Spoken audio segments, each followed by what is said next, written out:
The Battle of Midway and the start of island hopping.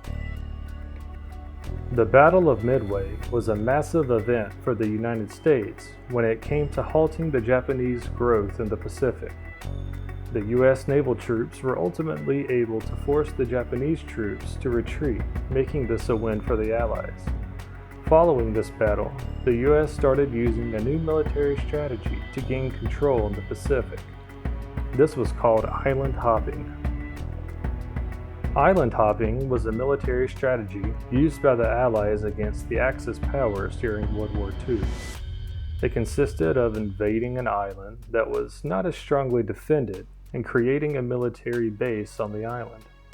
From there, the Allies were able to cut off supply lines to islands with more of a defense and leave them to wither.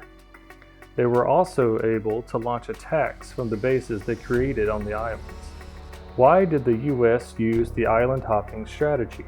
The United States had to figure out a way to go to war when Japan is over 6,000 miles away and across the largest ocean on the planet. They also had to figure out how to fight the Japanese without taking away from the Germany First strategy to defeat the Axis powers. If they could take control of smaller and less guarded islands, then they could cut off Japan from its supplies and starve Japan into surrender. The Allies launched their first major offensive attack on Japan in the Pacific following the Battle of Midway. The Battle of Guadalcanal was known as Operation Shoestring among the Marines. It was known as Operation Shoestring because most of the troops had just finished their training. They had very little supplies. They were essentially hanging on by a thread. The Battle of Guadalcanal. There were many reasons the U.S. wanted control of Guadalcanal. Strategically, it was important because it allowed for communication between the United States and Australia. It also gave the United States somewhere to store their aircraft rather than in a carrier. Having control of the Guadalcanal also allowed for the United States to have control over the seas around them. Ultimately, it gave them control of air traffic and sea traffic, which was crucial in keeping the momentum they had gotten from the Battle of Midway.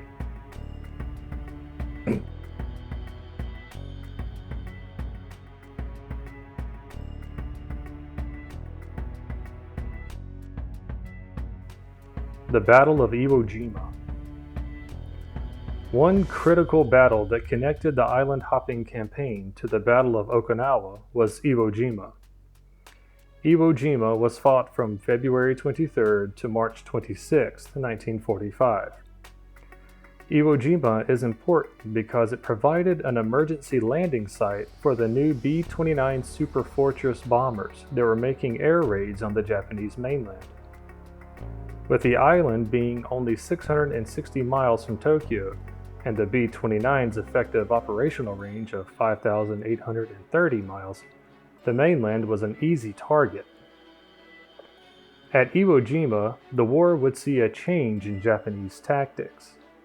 To that point, the Japanese had always defended the beaches of the islands with varying degrees of success. Starting here, the Japanese commanding officer decided to fortify their position by digging miles of tunnels within Mount Suribachi.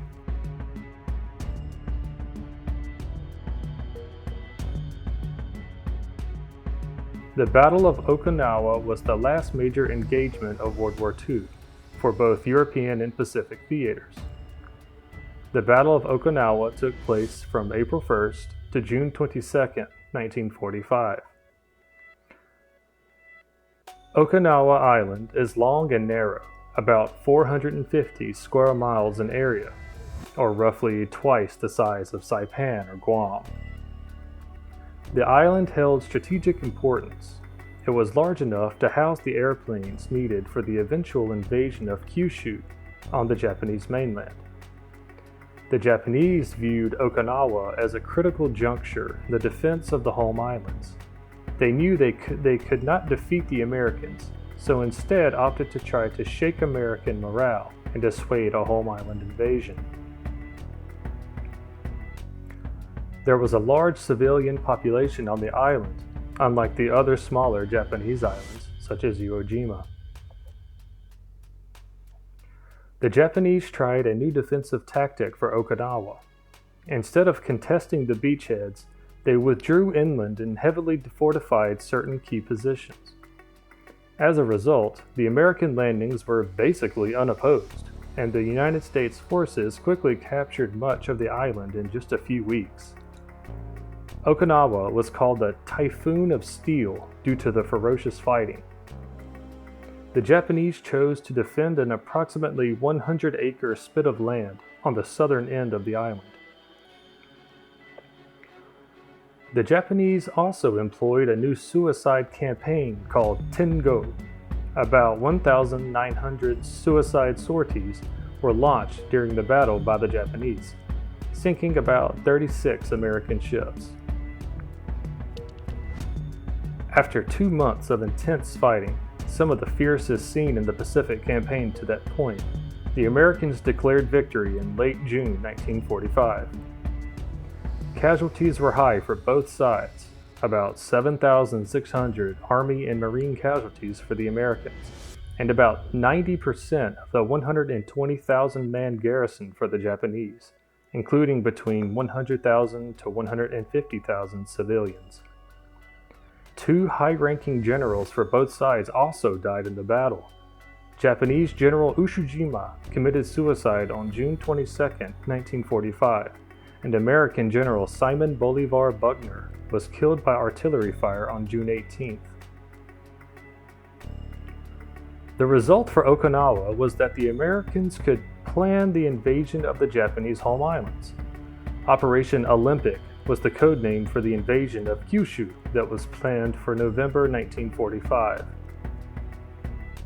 The first 2 atomic bombs ever deployed, Fat Man and Little Boy, in August 1945, ended the war with Japan before the mainland invasion could be carried out.